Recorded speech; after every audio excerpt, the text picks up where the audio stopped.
Hi there, I'm Gary. Welcome to my channel. Today the kit I've pulled out of my stash is the Golden Hind in 1/72 scale from AIRFIX. Now if you enjoy the video, please don't keep it to yourself. Give it the old imperial thumbs up, hit the notification bell and subscribe to the channel. It's free and a great way to show your support. Now let's have a look at this kit. The Golden Hind was one of the very first kits issued by AIRFIX all the way back in 1952. At that time it was sold in the much more reasonable 1/300th scale. That tooling lasted a long while. Its most recent release was in 1998. However, the move to 1/72nd scale wasn't made until the tooling of 1977. This was released again in 1997 and 2009. Finally in 2012, where it was accorded vintage classic status. This is the release I'm looking at today. So now we've seen the history, let's make a start with this version of the kit by looking at the box it comes in. So here's the box, quite large box of the Golden Hind in 1/72nd scale, would you believe? That's why the box is so huge. Although the Golden Hind was actually quite a small vessel. It says here it's a vintage classics release, so this was originally released in 1977. This has been re-released. I purchased mine just last year in 2024. Box art, painted box art, not the usual sort of Roy Cross Adam 2B sort of genre. I suspect a little bit more, how shall we say this, not as refined in a lot of ways, but still a very, very beautiful painting. Don't get me wrong, there's no way I could paint anything as beautifully as that, and neither could an awful lot of people I know. Very pretty though. Here's the product code A09258V. The V indicates it's a vintage classic, of course, and A09 means it's a Series 9 kit. On the side we have a brief description here. Indeed it says the mould tools made in 1977. Jeff Hunt painted the front in 1977 as well. And it says here it's an English galleon best known for its global circumnavigation 1577 to 80, captained by Francis Drake, who on its return with a haul of Spanish gold and other treasures was knighted by Queen Elizabeth I, of course, who on his return with a lot of stolen stuff from other countries. That's the way the world rocked in those days. The kit, when it's complete, will be 470mm long. That includes the bowsprit, so it's quite long. 109 pieces and a width of just 87mm. Over here are the colour callouts. Not very many colours required. It does point out that there's no glue or paint included. You have to provide those yourself. There's a reminder of the existence of the AIRFIX Club here. This is a skill level 4 kit, so it's the highest of the 4 skill levels they had, so it's going to take some building to be good. And there's a token for 4 flying hours. Now if you're a member of the AIRFIX Club and you collect these flying hours tokens, eventually you'll collect enough for a free kit. The more you collect, the bigger the kit you can get.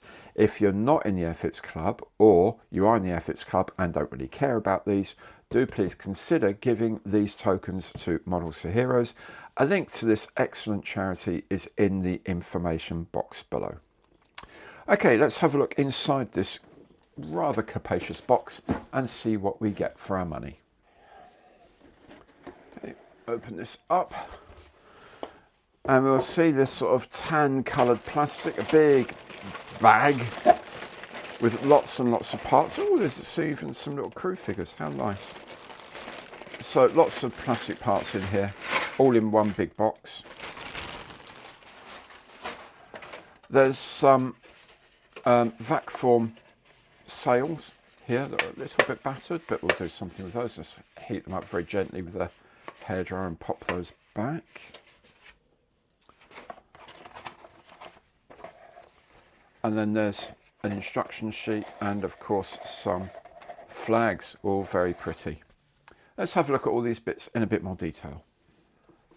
First of all, we have the 2 huge halves of the hull. These are really chunky, thick pieces of plastic. So there's obviously a port and starboard of that. Then we have the deck piece all in one again with the planking marks on, hatches and so on. The next frame here has various parts of the structure. These are like the end parts of the forecastle and the stern castle, I guess, poop, whatever it is. My father was in the Royal Navy, but it's on aircraft carriers. What do I know about this stuff? Presumably this is part of the bow. And that's the sides of the quarterdeck at the back. These are gun barrels from the cannon that were carried. The gun ports here. Various little bits of woodworking here. These are for the sides. These are for the supports for the rat lines. So essentially these are purporting to be the blocks with the ropes, sheets, whatever you like to call them, in between. As I say, I'm not a nautical person, so I don't know what they're called. But that saves you having to do individual blocks and set them to the right size and all this sort of stuff. Although there are also a couple of figures. I suspect that's maybe Drake himself, and that's a sailor. Then the last frame, all of the mast parts here, some more gun carriages, the anchors, some more figures carrying things, swabbing a deck, whatever it is sailors do. And this is the support if you're going to mount it on a stand. They give you a little stand. On the other one there was a little nameplate for it. So this is the stern of the ship with the hind, the symbol of the hind on it as well. Now this interesting looking contraption is the thing you use to make the ratlines, the things that chaps used to climb up to get to the masts to furl and unfurl sails. So it comes in two parts, and you click one part against the other, and then you can use them to run the lines at angles here and then across pieces and super glue the whole lot together, and it looks fantastic. But that's a really nice thing to include if you're asking people to make these rat lines in the first place. But it's explained in the instructions how that actually works. We'll have a look at that in a bit. Then the last thing, construction-wise in the box, are these bobbins. This one's a cotton, and this is like a slightly heavier thread, because the ropes and sheets and yada yadas holding the whole thing together would have had different sizes, different thicknesses. So this is there to give the sense of different thickness of a rope. This one here being thicker and heavier than this one here.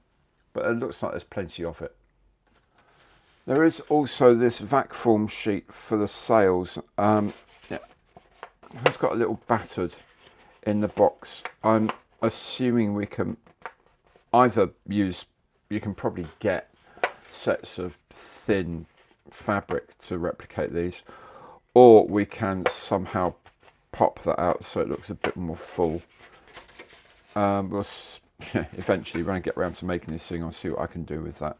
But they will obviously be cut out anyway. They won't be these bulbous shapes. They'll be cut out, so they are flattened sheets essentially. And this is a furled sail up here. What you do at the back of it, I don't know.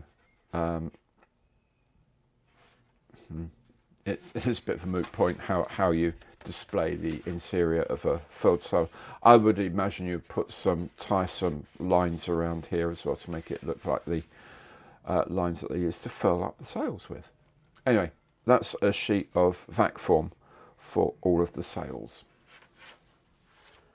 Now, if we have a bit of a closer look at the parts, you can see there are some bits of flash here and there. I mean, masses of flash down here, obviously, but that's not actually on the mould itself. But yeah, there are bits of flash around here that's just going to need a bit of cleanup. Now, I don't know if we could see it. It's very difficult for me to see. Oh, we can. If you see here on the markings here, they've etched in those sort of two-part rectangles. So you've got guides where they all go. It's just that the shape of them changes from this end to this end. They change quite dramatically. So essentially you're going to be cutting 5 or 6 different shapes minimum to cover those. So that's, and different sizes, so they're going to be quite a challenge to do. I'm guessing you do it with whatever, you get a strip, whatever width there is there, and that's what you use, and just cut them at angles from then on. But that will be a real pain in the backside to do. I am so glad I'm not immediately thinking of doing that. But if you want to spray these and then make them look right, that's what you're going to have to do, is mask out all those triangular bits that you can see there. But well done AIRFIX for putting them in, rather than just leaving for people to sort out for themselves, essentially. So that's pretty cool. Other than that, the moulding's okay. It's all right. I don't know if these were copper bottomed or whether they were just timber. I suspect these were just timber, corked timber. I don't think they'd gone to copper at this point. The sort of deployed guns are pretty basic, and you just sort of stick a gun barrel there and an open gun port. There's nothing behind it, but there's no interior really to the ship, so there would be little point in doing anything like that.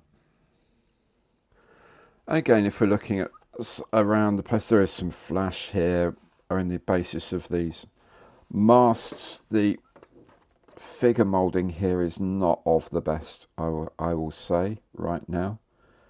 But you know what, it's usable, I guess. I don't know whether you can get supplementary figures. Maybe you can get sort of late 16th century sailor figures, I don't know, to populate your boat.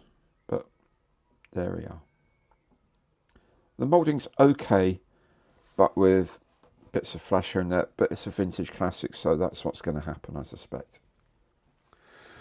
There is then the instruction sheet, very much as usual for AIRFIX, just scale and name up here, the product code here, and then some explanations of the vessel, why the kit's there in English, French, German, Spanish and Swedish.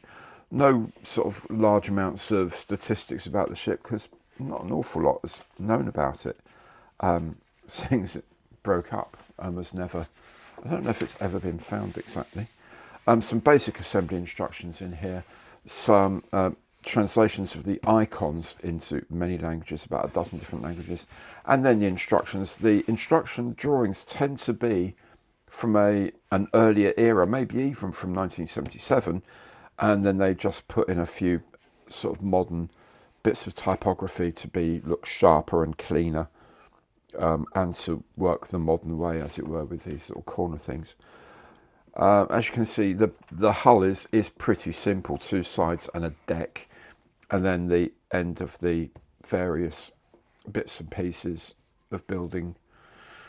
There's not a lot to it, and there is a stand here as well. Rudder, I don't know what that's called, but there it is. It's like the thing used to stand over the end of it, I suppose, I don't know.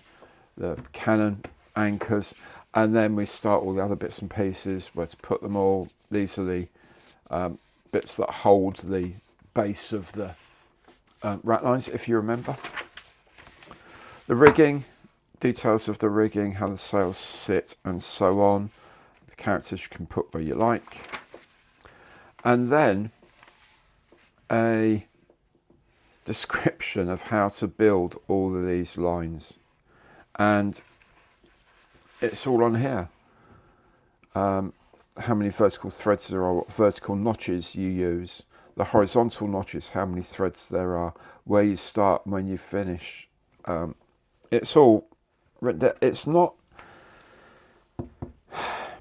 immediately obvious, but here is the thing. At the back is a page where it tells you what it all means, how to construct these things. So that's pretty cool. And eventually you have them done, you super glue them together, or some sort of liquid glue, and when they're all set and all painted black, then you can cut them out of the frame and get on to the next one. So it's not bad. It's not a bad thing, really. The funny thing is the paint scheme at the back. There's a lot of these 2-colour bits here, all these rectangular things that are done into 2 colours each, that if you hand paint them, you're going to go blind. If you're going to try and spray that, you've got a lot of triangles to mask out and a lot of lines between them to mask out. It's not impossible, but my goodness, that's going to take some time to get right.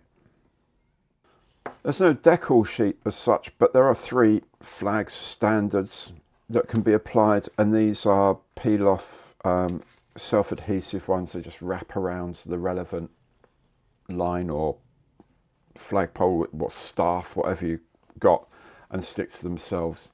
Not the greatest, not the worst. I'd be tempted to put something like a bit of silver foil behind, aluminium foil behind them, just within the edges maybe, to stiffen them. But then as you fold them over, because you don't go right to the edge, you can just tack the edges or indeed glue them together. But it just gives a bit more stiffness to it and a bit more sort of moldability to make them look sort of more flying in the wind. But anyway, that's something for another day. Okay, there we have it. It is certainly a challenging looking thing. Very large main parts that have got signs of age in the mould, the use of vac form sails and the rigging to be done. Most tricky of all is the decoration along the sides of the hull. However, I have seen all of these done, so none of this should be impossible to overcome. I just need to wait until I'm feeling especially brave to start, and of course have somewhere to display it afterwards. Now, if you've enjoyed this video, please remember, give it the old imperial thumbs up, hit the notification bell and subscribe to the channel. Thanks so very much for watching. Hope to see you again on another video when I pull a kit at random from the stash. Goodbye for now.